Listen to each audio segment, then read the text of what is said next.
So it was confirmed that Rishabh Pant will in fact be the captain of the Indian team for the must-win second test against South Africa, given that Gill ended up failing a late fitness test and has now gone to Mumbai for further scans.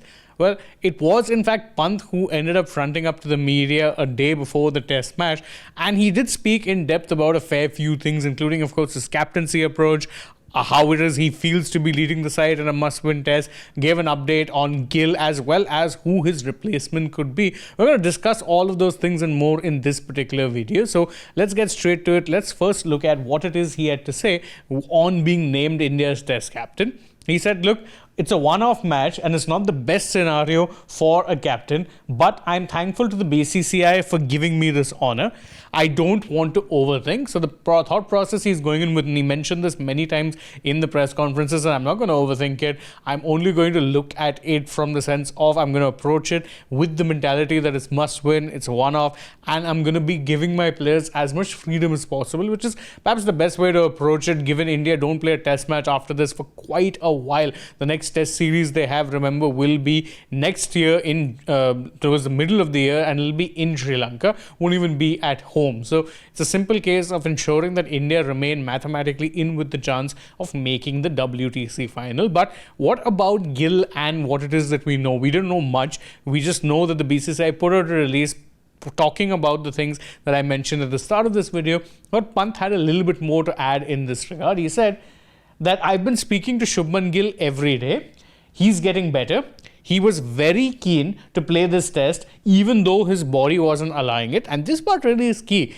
He's saying that he's not only been in contact with Gill, which is obvious, and he's getting better, but he was very keen to play a part in this test match despite the fact that his body wasn't apparently allowing it. What this tells you is that Gill was always at best touch and go, which is perhaps why they waited so long to make the official announcement. It was just a case of giving him as much time and hoping that he could perhaps make it into his basic fitness levels. Unfortunately not to be, and I think it's perhaps better that Gill ends up missing out on this test match. Yes, it's must win, but there's a lot of cricket still to come, including a T20 World Cup in a few months' time. You don't want Gill sidelined for that particular tournament. And speaking of course, Gill being ruled out, the next obvious question would be who his replacement could be. There's been debate over who it could be. Remember, we also debated it on this channel, and this is what Pant had to say on that. He said that we have decided who will play in place of Shubman Gill. The person who will play knows he is playing. So it's obviously cryptic, and he's not revealed the name of the person, but he did also mention that they are looking to address the issue of too many left-handers within the team, which in itself tells you that perhaps it's most likely going to be Nitish Kumar Reddy coming in place of Gill. Obviously, that means more chopping and changing to the batting order, because I don't think that Nitish Kumar Reddy will in fact be playing at the top order. It will most likely be Jarrell who ends up being pushed up a little higher up the order. But given that he said also that we're looking to address the concern that we had too many left-handers, then that tells you Nitish is coming in and they're going to rejig the batting order once again.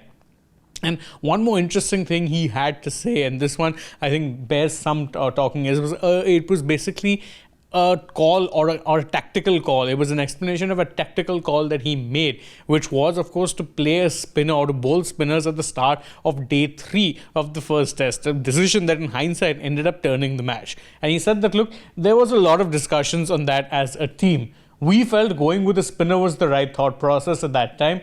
But that's the challenge of captaincy. Now, why I say that this was a turning point is because India started with the spinners and the test and the pitch seemed relatively eased out.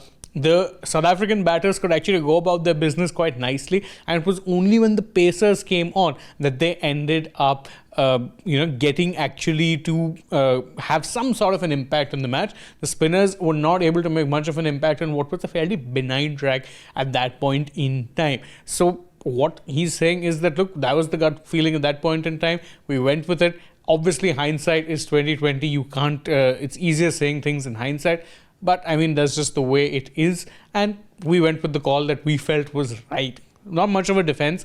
Admitted that, yes, obviously in hindsight, you can make it wrong. But that was the call. And that's what I want to do as captain. I want to make a call and I want to stick to it. Whether that's an approach that works out well for India in this particular test match remains to be seen. He's also said that he wants to show some flexibility. So let's wait and watch how it unfolds. You can let us know in the comment what your thoughts are on Pant being the test captain in this particular game. And don't forget, if you enjoy our work, to like this video, share it with your friends, subscribe to the channel, tap the bell icon, follow us also on social media. We're on Instagram, X and Facebook. And stay tuned for more such updates from the world of sport.